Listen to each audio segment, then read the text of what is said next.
The crisp October air carried the scent of fallen leaves as Thomas McKinnon stepped off his old pickup truck. The folks in Cedar Falls knew him simply as Bear, a fitting name for the tall, broad-shouldered man with a thick brown beard that reached nearly to his chest. His boots crunched on the gravel path leading to the town hall, each step heavier than the last. Bear rarely came down from his cabin in the mountains. The last time anyone could remember seeing him in town was 3 months ago when he'd bought supplies at Henderson's general store. He'd spoken maybe 5 words to old Pete behind the counter, paid in cash and left without making eye contact with anyone else. Today felt different, though.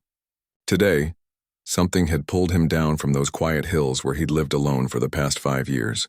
Maybe it was the letter that had somehow found its way to his remote mailbox. A simple invitation to the annual charity auction, written in careful handwriting on cream-colored paper. The town hall buzzed with familiar voices as Bear pushed through the heavy wooden doors. Conversation stopped mid-sentence as heads turned to stare at the mountain man. Children peeked out from behind their mothers' skirts, wide-eyed at the sight of the giant stranger. But Bear didn't notice the stares. His attention was fixed on the colorful banners hanging from the ceiling that read, "Help our local orphanage. Every dollar counts." Martha Williams, the mayor's wife, was directing traffic near the entrance. She nearly dropped her clipboard when she saw Bear standing there, looking as out of place as a grizzly in a flower garden. "Well, I'll be," she whispered to her friend Ruth. "Thomas McKinnon hasn't set foot in here since before his Clara passed." Bear found a spot at the very back of the room, close to the wall where he could lean against the painted wood panels. He pulled a worn leather pouch from his jacket pocket and held it carefully in his large hands. The pouch had been Clara's once. She'd kept her sewing money in it, saving up for little luxuries they couldn't quite afford. Now it held something else entirely. The auctioneer, a cheerful man named Bob Fletcher who sold insurance when he wasn't volunteering for town events, stepped up to the microphone. "Ladies and gentlemen, welcome to our 15th annual charity auction. Every penny we raise tonight goes directly to supporting the children. At Cedar Falls Home for Children, the crowd applauded politely as Bob gestured toward a section of folding chairs where a dozen children sat in their Sunday best. The orphans ranged in age from about 6 to 15, each wearing clothes that were clean but clearly hand-me-downs. They smiled nervously at the attention, some waving shyly at familiar faces in the crowd. Bear's eyes moved across the children until they landed on a small boy sitting at the end of the row. The child couldn't have been more than 12, with sandy brown hair that stuck up despite obvious attempts to comb it down. Unlike the other children who whispered to each other and looked around with curiosity, this boy sat perfectly still. His hands were folded in his lap and his gaze was fixed on the floor in front of him. "Now, folks," Bob continued, his voice booming through the scratchy sound system, "we've got some wonderful items up for bid tonight. Mrs. Patterson has donated one of her famous apple pies. The Miller family is offering a cord of split firewood, and young Jimmy Rodriguez will mow your lawn once a week for the entire month of November." The bidding began with enthusiasm. The apple pie went for $25 to the Methodist minister, who claimed he needed it for his sermon on Sunday about the sweetness of giving. The firewood sparked a friendly competition between 2 neighbors and sold for $38. Jimmy's lawn service brought in $42 from Mrs. Goldman, whose arthritis had been acting up something fierce. As the evening wore on, Bear watched and listened, but never raised his hand. He observed how the townspeople bid on items not just for what they were worth, but because they wanted to help. A quilt that might sell for $10 at a regular sale brought in $60. A set of hand-carved wooden bowls that took someone weeks to make sold for nearly $100 to a family that already had plenty of dishes. The children from the orphanage had been growing, restless as the evening stretched on. Some of the younger ones were yawning, and a few had dozed off despite the excitement around them. But the quiet boy at the end of the row remained alert, watching everything with those serious eyes that seemed too old for his face. "Now, folks," Bob said, clearing his throat as he consulted his notes, "we have something a little different for our final item of the evening. The children at Cedar Falls Home have put together a very special offering." The boy with the sandy hair looked up for the first time all evening. His shoulders tensed slightly, but his expression remained carefully neutral. "One of our residents, young Samuel here," Bob gestured toward the quiet boy, "has volunteered to spend a day with the winning bidder. You could take him fishing or to the county fair, or maybe just have him help with some chores around the house. Think of it as, well, as giving one of our children a chance to experience family life for a day. The room fell silent. Not the comfortable quiet that comes when people are thinking, but the awkward hush that settles over a crowd when nobody knows quite what to say. Faces turned toward one another with uncertain expressions. A few people shifted in their seats, the metal chairs creaking loudly in the stillness. Samuel's cheeks flushed red, but he kept his chin up. This wasn't the first time he'd been in this position. 3 years earlier, when he was 9, the Hendersons had tried the same thing. No one had bid then either. 2 years ago, they'd offered him as a helper for a weekend, thinking maybe the longer time would be more appealing. Still nothing. Last year, they'd tried calling it a friendship opportunity. Same result. Mrs. Henderson, who ran the orphanage, stood up from her seat in the front row. She was a kind woman in her 50s with graying hair always pulled back in a practical bun. "Samuel is one of our most helpful boys," she said, her voice carrying clearly in the silent room. "He's excellent at organizing, he knows his way around a tool shed, and he's been reading at a high school level since he was 10. A few people nodded appreciatively, but still, no hands went up. Samuel had been at the orphanage longer than any of the other children. His parents had died in a car accident when he was 8, and he had no other family. Over the years, several families had come to look at him, but something always went wrong. He was too quiet or too serious, or they decided they wanted a younger child or a girl instead. The silence stretched on for what felt like hours, but was probably only 30 seconds. Samuel's hands tightened in his lap, his knuckles showing white against his skin. He'd known this would happen. He'd tried to talk Mrs. Henderson out of including him in the auction, but she'd insisted it would be different this time. Bob Fletcher cleared his throat again. "Well, perhaps we could start the bidding at, say, $5? Just for a nice day out for the boy?" More silence. Someone coughed. A baby started crying somewhere in the middle of the room. Samuel's eyes found the floor again, and he seemed to shrink into himself, becoming even smaller in the folding chair. That's when Bear stepped forward. His boots echoed loudly on the wooden floor as he moved away from the wall. Every head in the room turned toward him, mouths falling open as the mountain man walked slowly toward the front. Samuel looked up too, confusion replacing the hurt in his expression. Bear's voice, when it came, was deep and rough from years of minimal use. $100.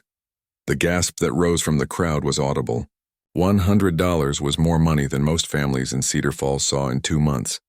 It was enough to buy groceries for a family of 4 for 6 weeks. It was what most people paid for rent. Bob Fletcher's jaw dropped so far his chewing gum nearly fell out. Did you say $100, Thomas?" Bear nodded once, his eyes never leaving Samuel's face. The boy was staring back at him with an expression of complete shock. No one had ever bid on him before, much less bid an amount that was larger than some people's monthly wages. $100, Bear repeated, his voice carrying easily through the silent room without any need for a microphone. Mrs. Henderson stood up again, tears forming in her eyes. "Mr. McKinnon, that's incredibly generous, but are you sure?" "It's quite a lot of money for—" "I'm sure," Bear interrupted gently. He reached into his jacket and pulled out the leather pouch Clara used to carry. From it, he counted out 5 $20 bills, money he'd earned selling hand-carved furniture to tourists in the bigger towns. $100 for a day with Samuel. Bob Fletcher looked around the room as if expecting someone else to bid, but everyone was too stunned to move. "Well, Going once? Going twice?" He paused, giving the crowd one last chance. "Sold. To Thomas McKinnon for $100. Scattered applause broke out, but most people were still too shocked to do much more than whisper to each other. Bear walked up to the front table and carefully placed the money next to Bob's microphone. Then he turned toward Samuel, who was still sitting frozen in his chair. "Hello, Samuel," Bear said, his voice softer now. "I'm Thomas, but most folks call me Bear." Samuel stood up slowly, his legs shaky underneath him. "Hello, sir." His voice was barely above a whisper. "I was thinking," Bear said, squatting down so he was closer to the boy's eye. Saturday morning arrived with a golden sunrise that painted the mountains in shades of orange and pink. Bear had been awake since 4:30, pacing around his cabin like a caged animal. He'd cleaned the already spotless kitchen twice, reorganized his workshop, and even swept the front porch for the 3rd time that week. The truth was, Thomas McKinnon was nervous. More nervous than he'd been since his first day logging in the big timber woods 20 years ago. He'd spent the past 5 years talking to almost no one except the occasional tourist who wandered up to buy his handcrafted furniture. The idea of spending an entire day with a 12-year-old boy was both exciting and terrifying. At 7:30, Bear climbed into his pickup truck and started the winding drive down to town. The old Ford bounced and rattled on the mountain road, but it was reliable, and it had been his faithful companion through years of solitude. As he drove, he went over his plans for the day. Show Samuel the workshop, maybe teach him to whittle if he was interested. There was a good fishing spot about half a mile from the cabin, where the creek widened into a small pool. They could have lunch on the porch and watch for deer in the meadow. The Cedar Falls Home for Children sat on Elm Street in a large Victorian house that had once belonged to the town's founding family. The wraparound porch had been painted bright yellow the previous spring, and flower boxes filled with autumn mums decorated the windows. Despite its cheerful appearance, Bear could see that the building needed work. Some of the porch boards were warped, and a few of the shutters hung at odd angles. Mrs. Henderson was waiting on the front steps when Bear pulled up. Next to her stood Samuel, wearing clean jeans and a button-down shirt that was slightly too big for him. The boy carried a small canvas bag that looked like it contained everything he owned. "Good morning, Mr. McKinnon," Mrs. Henderson called out cheerfully. "Samuel's been ready since 6 o'clock. Bear stepped out of the truck and nodded to both of them. In the daylight, Samuel looked even smaller than he had at the auction. His sandy hair caught the morning light, and Bear could see a dusting of freckles across his nose. The boy's eyes were bright with excitement, but there was something else there too. A carefulness that seemed unusual for someone his age. "Morning, Samuel," Bear said, his voice gentler than usual. "Ready for an adventure?" Samuel nodded eagerly. "Yes, sir. I brought some things in case we do different activities." He held up his small bag. "I have my fishing line and a book, and Mrs. Henderson packed me a lunch." "That was thoughtful," Bear said, looking at Mrs. Henderson. "But I've got plenty of food up at the cabin. We'll make sure he's well fed." Mrs. Henderson smiled, but Bear could see the concern in her eyes. Not concern about him. She'd checked his references after the auction and heard nothing but good things from the few people who knew him. Her concern was for Samuel, who'd been disappointed so many times before. "You boys have fun," she said, giving Samuel a quick hug. "I'll see you tonight, sweetheart." The drive up the mountain was quiet at first. Samuel sat in the passenger seat, looking out the window at the changing landscape as they climbed higher. The town fell away below them, replaced by thick stands of pine and oak trees. The air grew cooler and cleaner with each mile. "I've never been this high up before," Samuel said, finally breaking the silence. "You can see the whole valley from up here." "Wait until we get to my place," Bear replied. "The view from the cabin porch goes on for miles." As they rounded the final bend in the road, Bear's cabin came into view. It wasn't large, just 2 bedrooms, a kitchen, and a main living area, but it was solid and well built. Bear had constructed it himself from logs he'd cut on his own land. The roof was metal, painted forest green, and a stone chimney rose from one end. A covered porch ran along the entire front of the building, furnished with 2 handmade wooden chairs and a small table. Samuel climbed out of the truck slowly, his eyes wide as he took in the scene. "You built this yourself?" "Every log and nail," Bear said with quiet pride. "Took me 2 summers to finish, working evenings after my regular job." Behind the cabin, Samuel could see a smaller building that looked like a workshop, and beyond that, the forest stretched away toward distant peaks. The silence up here was different from the quiet in town. This was the deep, peaceful silence of the wilderness, broken only by the sound of wind in the trees and the distant call of a hawk. "Come on," Bear said, shouldering Samuel's small bag. "Let me show you around." The inside of the cabin was warm and inviting in a way that surprised Samuel. The walls were made of the same logs as the outside, but they'd been sanded smooth and sealed with something that made them glow honey-colored in the morning light.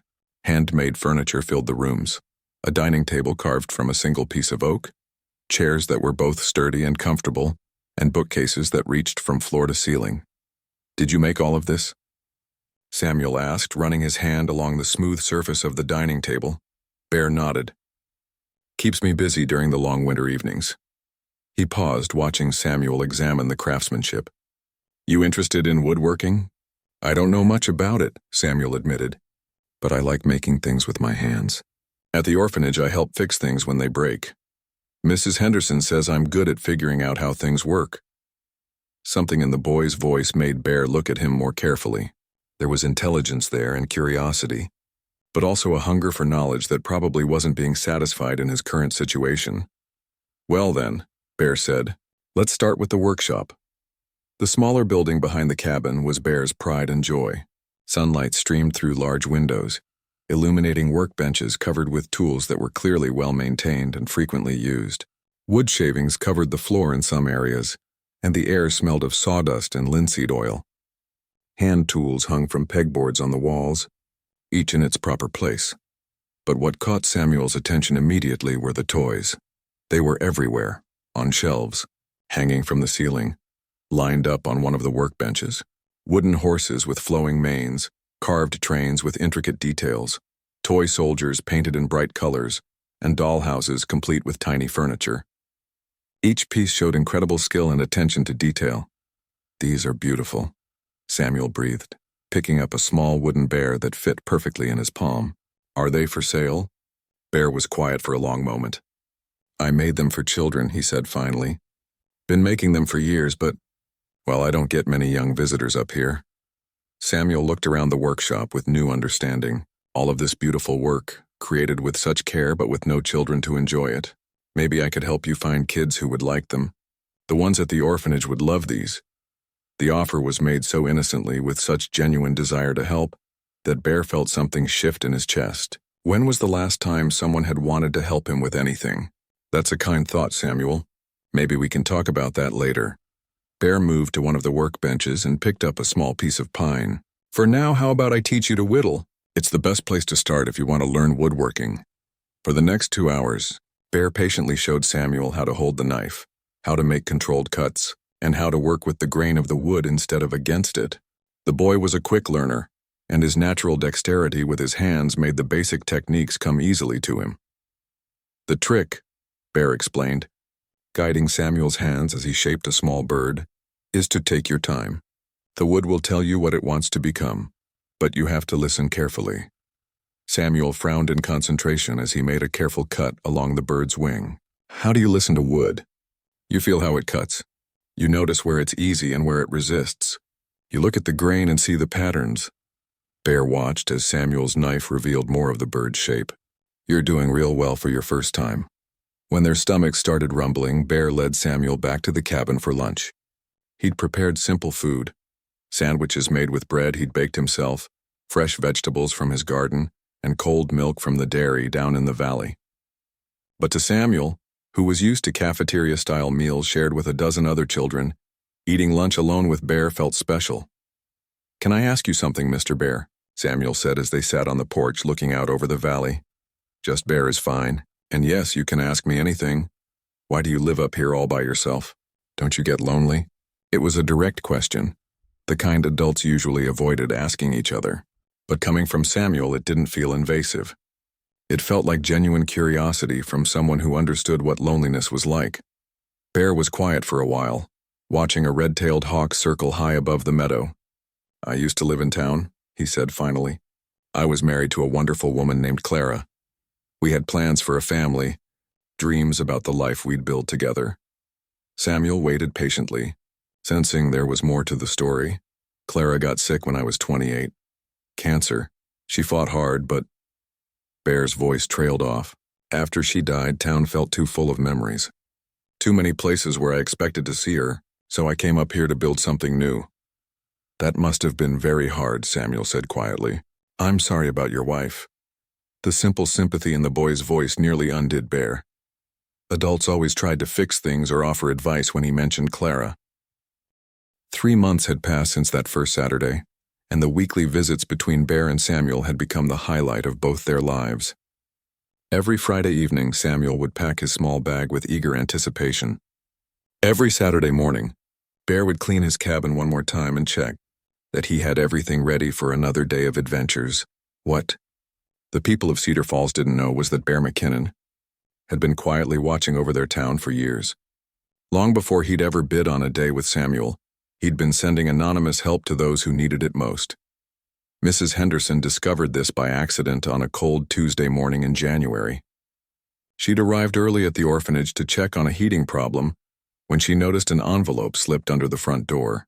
Inside was $500 in cash and a simple note written in careful handwriting. For the children's winter coats and boots. A friend. This wasn't the first mysterious donation. Over the past 4 years, similar envelopes had appeared regularly. Sometimes with money for food, sometimes for repairs, always signed only a friend. Mrs. Henderson had wondered about their benefactor many times, but the donations were always left at night when no one was around. But this morning was different. As she stood holding the envelope, she noticed something familiar about the handwriting. Where had she seen those careful, measured letters before? The answer came to her as she walked past the bulletin board where she'd pinned Samuel's latest drawings from his visits with Bear. At the bottom of one sketch, a picture of the mountain cabin, Bear had written a note. Samuel drew this after we saw 3 deer in the meadow. Bear McKinnon. The handwriting was identical. Mrs. Henderson sat down heavily in her office chair, pieces of a puzzle falling into place in her mind. The anonymous donations had started about a year after Thomas McKinnon's wife had died. The timing of the gifts always seemed perfect. Winter coats appeared just as the cold weather hit. School supplies arrived right before the start of each school year, and emergency money always showed up exactly when the orphanage was struggling to pay bills. She pulled out a folder where she kept all the anonymous notes, comparing them to Bear's writing on Samuel's drawings. There was no doubt about it. The mysterious benefactor who'd been keeping the orphanage afloat was the same quiet mountain man who now spent every Saturday teaching her most difficult-to-place child about woodworking and fishing. That evening, Mrs. Henderson made a decision that would change everything. Instead of keeping Bear's secret, she called Dr. Miller, the town's physician who also served on the orphanage's board of directors. "Dorothy, you're not going to believe this," she said when Dr. Miller answered the phone. "I know who's been sending the donations." The news spread through Cedar Falls like wildfire, but not in the way Mrs. Henderson had expected. Instead of gossiping about Bear's generosity, the townspeople began sharing their own stories about mysterious acts of kindness they'd received. Over the years, Pete Williams at the general store remembered finding his store's broken front window replaced overnight, with no bill or note explaining who'd done the work. That had been 3 winters ago, right after vandals had thrown rocks during a particularly harsh cold snap. The Johnsons, an elderly couple living on Social Security, told anyone who'd listen about the cord of perfectly split firewood that had appeared in their yard every October for the past 4 years. They'd never seen who delivered it, but it always showed up just when they were wondering how they'd afford to heat their house through another winter. Mary Patterson, who ran the local diner, recalled several times when she'd arrived to find her restaurant's front steps shoveled clear of snow and the walkway salted, even though she'd never hired anyone to do it. The work was always done before dawn, and it only happened on days when the weather was particularly bad. Even more surprising were the toys. Families throughout Cedar Falls began realizing that their children had been receiving beautiful handmade wooden toys for years, left anonymously on doorsteps on Christmas morning. Parents had assumed the gifts came from relatives or neighbors, but now they understood the truth. As these stories emerged, a picture formed of Thomas McKinnon that was completely different from the mysterious hermit most people had imagined. He wasn't a recluse who didn't care about others. He was someone who cared so deeply that he'd spent years quietly taking care of his community without wanting any credit or recognition. Meanwhile, up at the cabin, Bear remained unaware that his secrets had been discovered. His Saturdays with Samuel continued to be filled with woodworking lessons, fishing expeditions, and long conversations about everything from the migration patterns of birds to the best techniques for growing vegetables. Samuel was thriving under Bear's patient guidance. The quiet, withdrawn boy who'd sat alone at the auction was becoming confident and skilled. He could whittle detailed figures now, tie complicated knots, and identify dozens of different trees and plants. More importantly, he was learning that he was worthy of someone's time and attention. "Bear," Samuel said one Saturday afternoon as they worked together in the workshop, "I've been thinking about something." "What's that?" Bear asked, not looking up from the rocking horse he was carving for one of the younger children at the orphanage. "All these toys you make, They're too beautiful to just sit on shelves. Kids should be playing with them. Bear paused in his carving. This was a conversation they'd had several times over the past few months. Samuel was always trying to convince him to find ways to share his work with children who would appreciate it. "I've been making some toys for the orphanage," Bear said. "Mrs. Henderson mentioned that the playroom could use some new things." "That's good," Samuel said. "But I was thinking about something bigger. What if we had a toy drive? We could let people know that you make these amazing things and they could buy them for kids who wouldn't otherwise get presents." The idea made Bear uncomfortable. He'd spent years avoiding attention, keeping his generosity anonymous. The thought of people knowing about his woodworking, of having to interact with customers and explain his work, was intimidating. "I don't know, Samuel. I'm not much good with people." Samuel looked at him with those serious eyes that always seemed too old for his face. "You're good with me." The simple statement hit Bear like a physical blow. The boy was right, of course. Somewhere over the past few months, Bear had stopped being nervous around Samuel. Their conversations flowed naturally now, and Bear looked forward to their time together with an eagerness he hadn't felt about anything in years. "That's different," Bear said quietly. "You're special." "Maybe other people would think your toys are special too," Samuel suggested. "Maybe they just need a chance to see them." That night, after Samuel had returned to the orphanage, Bear found himself thinking about their conversation. He walked through his workshop looking at the dozens of toys he'd created over the years. Horses and trains, dollhouses and toy soldiers, puzzles and games, all waiting for children who might never come. Perhaps Samuel was right. Perhaps it was selfish to keep these toys to himself when there were children in town who would treasure them. The next week brought an unexpected visitor to Bear's cabin. Dr. Miller, whom Bear knew only by reputation, drove up the mountain road on Wednesday evening and knocked on the cabin door. "Mr. McKinnon, I'm Jim Miller. I wonder if I could have a word with you." Bear invited the doctor in, offering him coffee and a seat by the fireplace.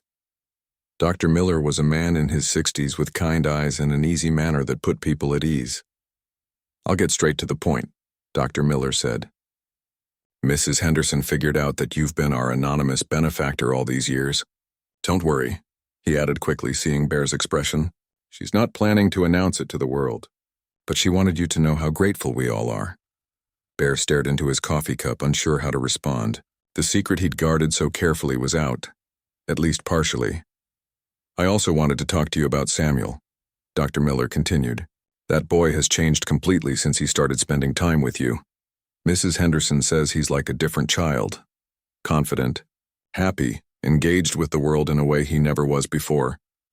"He's a good boy," Bear said simply. "Smart as a whip and eager to learn." "Yes, he is. And he clearly adores you." Dr. Miller set down his coffee cup and leaned forward. "Mr. McKinnon, I hope you don't mind me asking, but have you ever thought about adoption?" The question hung in the air between them. Bear had thought about it, of course. How could he not? Samuel had become the most important part of his life. The boy's laughter filled the empty spaces in the cabin, and his curiosity had reawakened Bear's own interest in the world around him. But Bear was a single man, living alone in the mountains. He had no experience raising children. What did he know about helping with homework or dealing with teenage problems or any of the hundreds of challenges that came with being a parent? "I wouldn't know how to be a father," Bear said honestly. "Samuel deserves better than what I could give him," Dr. Miller smiled. "Mr. McKinnon, I've been watching you with that boy for months now. Every Saturday when you bring him back to town, he's glowing with happiness. He talks about you constantly, the things you've taught him, the places you've shown him, the conversations you've had. If..." The winter of 1953 hit Cedar Falls harder than anyone had expected.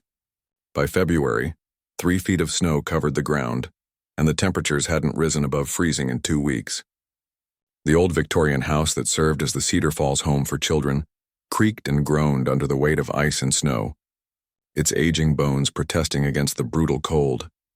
Mrs. Henderson woke on Tuesday morning to find water dripping through the ceiling of the main dormitory.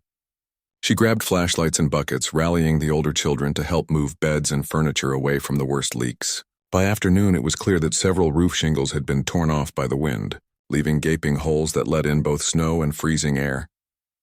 "We can't have the children sleeping in here tonight," she told her assistant, Mrs. Rogers, as they surveyed the damage. "They'll catch pneumonia for sure."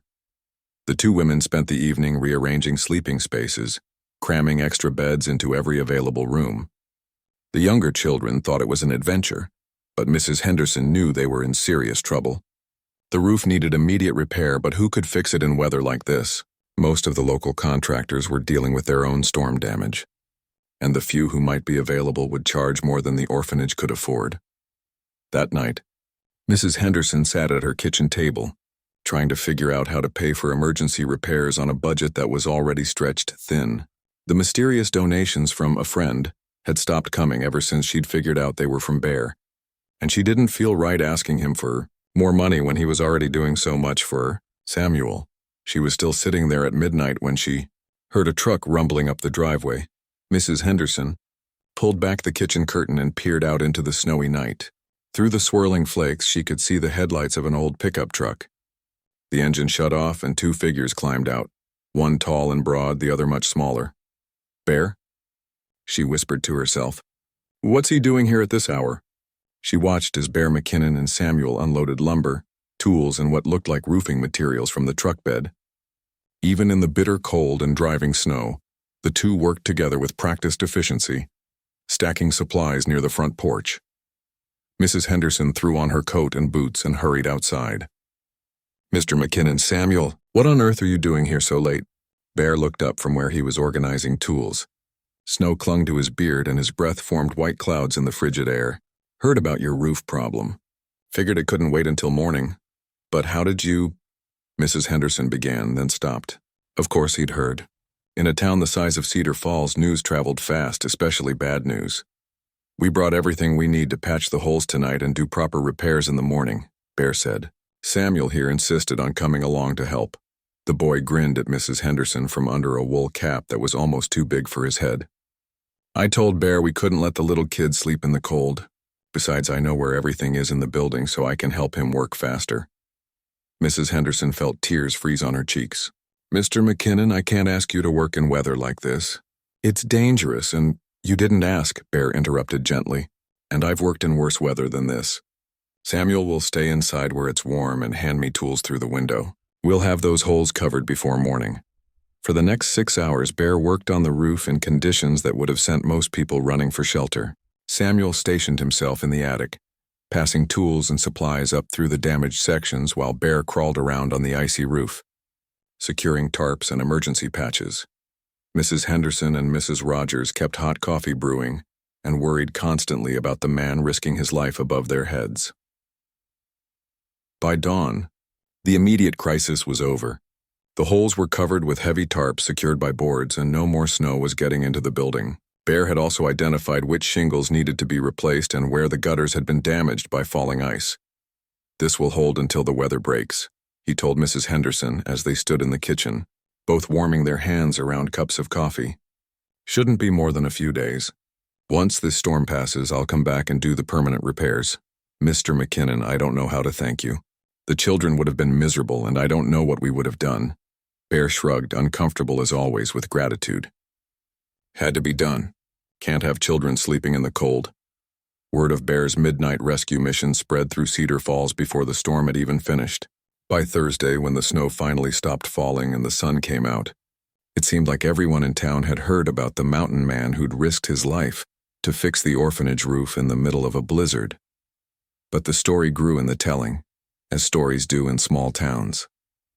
Soon people were sharing details that painted an even clearer picture of Bear's character. Mrs. Rogers mentioned how he'd refused any payment for the materials he'd brought. Samuel's teacher at the elementary school told her neighbors about the beautifully carved pencil holder that had mysteriously appeared on her desk, with "From Samuel's friend" written on a small note. The real revelation came on Saturday morning when Bear arrived at the orphanage to collect Samuel for their weekly visit. This time, though, he wasn't alone. A small crowd had gathered in front of the Victorian house, not to gawk or gossip, but to help. Pete Williams had brought a load of lumber from his hardware store. Dr. Miller carried a bag full of medical supplies for the orphanage's first aid kit. Mary Patterson from the diner had prepared sandwiches for everyone. Even Mayor Thompson was there, holding a clipboard and looking unusually organized. "What's all this?" Bear asked Mrs. Henderson as he climbed out of his truck. "The town wants to help with the roof repairs," she explained. When people heard what you'd done the other night, they decided it was time for everyone to pitch in. Bear looked at the assembled crowd with obvious discomfort. This was exactly the kind of attention he'd spent years avoiding. But before he could object, Samuel appeared at his elbow. "This is perfect," the boy said excitedly. "Now you'll have lots of helpers and the roof will be fixed in no time. I can introduce you to everyone." What followed was unlike anything Cedar Falls had seen in years. The townspeople who had gathered weren't just there to watch. They came ready to work. Mayor Thompson had organized them into teams, some to help with the actual roofing, others to prepare meals for the workers, and still others to entertain the orphanage children while the adults worked above their heads. Bear found himself at the center of it all, directing the repair efforts with quiet competence. People who had barely spoken to him over the years discovered that he was not only skilled and knowledgeable, but also a patient teacher who explained techniques clearly and made sure everyone felt useful. Samuel was in his element, moving between the work crews and introducing Bear to people as if he were showing off his favorite person in the world. "This is Bear," he'd say proudly. "He's teaching me woodworking, and he makes the most amazing toys you've ever seen. Bear, this is Mr. Thompson. He's the mayor, but he also knows a lot about plumbing." As the morning progressed, something remarkable happened. The reserved, cautious mountain man began to relax around the townspeople. When Mrs. Patterson brought him a sandwich, he actually smiled and thanked her by name. When Pete Williams asked his advice about a squeaky door at the hardware store, Bear offered to take a look at it the next time he was in town. Most surprising of all was how naturally he worked with Samuel. The crowd watched in fascination as the big man and the small boy collaborated on the repairs, communicating with glances and gestures that spoke of months of shared projects. Bear would hold up a piece of damaged wood and Samuel would immediately hand him the right tool to remove it. When Bear needed someone to check the alignment of a new shingle from inside the attic, Samuel was there without being asked. "Would you look at that?" Dr. Miller murmured to Mrs. Henderson as they watched Bear patiently explain to Samuel how to measure for replacement gutters. "That boy's getting a better education in one morning than most kids get in a year of school." "He's changed so much," Mrs. Henderson agreed. "Both of them have. You should see how excited Samuel gets every Friday night, packing his bag for the weekend." And Bear, well, he's not the same man who made that first bid at the auction. The roof repairs took most of the day, but by evening, the Victorian house looked better than it had in years. Not only were the storm-damaged sections replaced, but the volunteer crew had also fixed several other problems they'd discovered: loose gutters, a wobbly porch railing, and windows that hadn't opened properly in months. As the sun began to set and people started cleaning up their tools, Mayor Thompson called for everyone's attention. "Before we all head home, I think we should acknowledge what brought us all together today. Thomas McKinnon could have fixed this roof by himself and gone home without anyone knowing about it. That's been his way for years, helping people quietly, without wanting recognition." The crowd murmured agreement, many nodding as they remembered their own encounters with Bear's anonymous generosity. "But today showed us something important," the mayor continued. "Sometimes the best way to help isn't to work alone, but to bring people together." Spring arrived early in Cedar Falls that year, bringing with it a sense of new beginnings that seemed to touch everyone in town. The last of the winter snow melted away to reveal daffodils pushing through the dark earth, and the trees began to show the first tender green of new leaves. For Bear McKinnon, spring brought something he had never expected to feel again: hope for the future. The roof repair day had changed everything. Instead of being the mysterious mountain hermit, he was now simply Thomas, a man who could be counted on, whose opinion was valued, whose presence in town was welcomed rather than merely tolerated. But more than that, the day had crystallized something that had been growing in his heart for months. Watching Samuel work alongside him, seeing the pride and affection in the boy's eyes, hearing him talk about family and belonging, Bear finally understood that the choice he faced wasn't really a choice at all. Samuel belonged with him and he belonged with Samuel.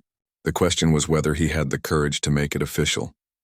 The morning after the roof repairs, Bear woke to find Samuel already up, sitting on the porch and watching the sunrise paint the mountains gold and pink. "You're up early," Bear said, settling into the chair beside him with 2 cups of coffee. "I was thinking," Samuel said, accepting his cup with a grateful smile. "Yesterday was pretty amazing, wasn't it? Seeing everyone work together like that?" "It was," Bear agreed. I never expected, I never expected people to care so much about the orphanage, or about what I was doing. Samuel looked at him with those serious eyes that always seem to see more than a 12-year-old should. They care about you, Bear. Maybe they always did, but yesterday they got to show it. They sat in comfortable silence for a while, watching a family of deer graze in the meadow below. Finally, Bear took a deep breath and asked the question that had been weighing on his mind. Samuel, what would you think about making this permanent? I mean, what if you didn't have to go back to the orphanage at all? What if you could stay here and this could be your home? The boy's face lit up like the sunrise behind him. Are you talking about adoption, really? I'm talking about adoption, Bear confirmed. If you want it. If Mrs. Henderson agrees. If the courts think a mountain man can be a proper father. Samuel set down his coffee cup and launched himself into Bear's arms so suddenly that both chairs nearly tipped over. Yes, he said, his voice muffled against Bear's shoulder. Yes, yes, yes. I've been hoping you'd ask, but I didn't dare bring it up. Bear held the boy tight, feeling a warmth in his chest that had nothing to do with the morning sun. Then I guess we'd better go talk to Mrs. Henderson. The conversation with Mrs. Henderson went better than Bear had dared to hope. She'd been expecting this request ever since the roof repair day. When she'd seen how Samuel looked at Bear and heard how he talked about their life together. Thomas, you know I think this is wonderful, she said as they sat in her office. Samuel perched on the edge of his chair with barely contained excitement. Samuel has thrived under your care in ways I never thought possible. But I have to ask, are you prepared for what this means? Adoption isn't just weekend visits. It's homework help and doctor appointments and teenage rebellion and college planning. Bear nodded seriously. I've thought about all of that. The schooling part worries me most. The nearest good school is an hour away and… Actually, Mrs. Henderson interrupted. I've been thinking about that too. Samuel is so far ahead of his grade level that traditional school might not be the best fit anyway. Have you considered homeschooling? With your skills and his intelligence, he might get a better education working with you than sitting in a classroom. Samuel looked between the two adults hopefully. Could we do that? Learn together, I mean. You could teach me woodworking and forestry and practical things, and I could study regular subjects from books. We could try it, Bear said slowly. See how it works. If you need more than I can provide, we'll figure something else out. The legal process, Bear discovered, was more complicated than he'd expected. There were background checks and home visits and interviews with social workers who wanted to understand why a bachelor living alone in the mountains thought he could raise a 12-year-old boy. The first social worker, a stern woman from the county office, arrived on a Tuesday morning with a clipboard full of questions and obvious skepticism about Bear's suitability as a parent. Mr. McKinnon, she said, surveying his cabin with critical eyes. This is quite isolated. What about socialization for the child? What about cultural opportunities? Educational resources? Bear answered her questions as best he could, but he could see doubt in her expression. She made notes about the distance to town, the lack of neighbors, the unconventional lifestyle he was offering. Then Samuel returned from his morning walk and found them on the porch. Miss Williams, he said excitedly, recognizing her from previous visits to the orphanage. Did you come to see our home? Let me show you around. For the next hour, Samuel gave the social worker a tour that was part demonstration and part sales pitch. He showed off his woodworking projects, explained the vegetable garden he and Bear were planning, and described in detail everything he'd learned about wildlife, forestry, and self-sufficient living. Bear's teaching me to be independent, Samuel explained as they stood in the workshop, surrounded by half-finished toys and furniture projects.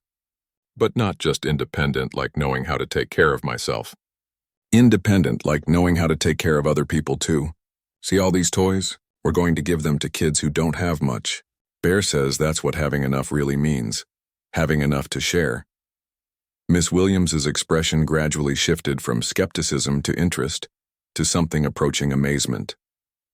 By the time she left, she was asking Bear for advice about a woodworking project her own son wanted to try.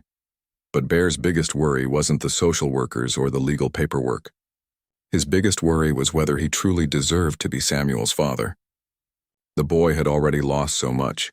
His parents, his sense of security, 3 years of potential families who had passed him by. What if Bear wasn't enough? What if his own grief and isolation had damaged him in ways that would hurt Samuel? These fears came to a head on the day of the final court hearing. Bear woke up in a cold sweat, convinced that the judge would take one look at him and decide that Samuel belonged with a normal family in town, with 2 parents and a white picket fence and everything Bear couldn't provide. Samuel found him sitting on the porch at dawn, staring into his coffee cup with the look of a man facing execution. "Bear, are you okay?" Bear looked up at the boy who had become the center of his world. Samuel was dressed in his best clothes, pants and a shirt that Mrs. Henderson had bought specially for the court appearance. His hair was combed neatly and his face shone with excitement and anticipation. "I'm scared," Bear admitted. "What if the judge decides I'm not good enough for you? What if he thinks you'd be better off with someone else?" Samuel sat down in the chair beside him, his expression suddenly very serious. "Bear, can I tell you something my dad told me before he died?" Bear nodded. "He said that the best parents aren't the ones who never make mistakes or who have all the answers. The best parents are the ones who love you enough to keep trying, even when they're scared they're doing it wrong." The boy reached over and took Bear's large hand in both of his smaller ones. "You love me enough to worry about whether you're good enough for me. That's exactly the kind of father I want." The courthouse in the county seat was intimidating, all marble, floors and high ceilings, and the kind of formal atmosphere that made Bear feel like he was wearing the wrong clothes. But when their case was called and they walked into the judge's chamber, Bear was surprised to find a comfortable office with books lining the walls and family photos on the desk. Judge Morrison was a woman in her 60s with kind eyes and a no-nonsense manner. She had reviewed all the paperwork, she explained, and she had some questions for both of them. "Samuel," she said, turning to the boy first, "I understand you've been living with Mr. McKinnon on weekends for almost a year now. Can you tell me what that's been like?" Samuel sat up straight in his chair, every inch the confident, articulate young man he'd become under Bear's influence. "It's been the best year of my life, Your Honor. Bear listens to me like what I think matters. He teaches me things that help me understand the world better. He's patient when I make mistakes, and he believes I can do things even when I'm not sure I can do them myself." "That sounds wonderful," Judge Morrison said. "But adoption is permanent, Samuel. This wouldn't be weekend visits anymore. This would be your life every day for the next 6 years until you're an adult. Are you sure that's what you want?" "I'm sure," Samuel said without hesitation. "Bear is already my family, Your Honor. This would just make it official." The judge turned to Bear. "Mr. McKinnon, you've never been a parent before.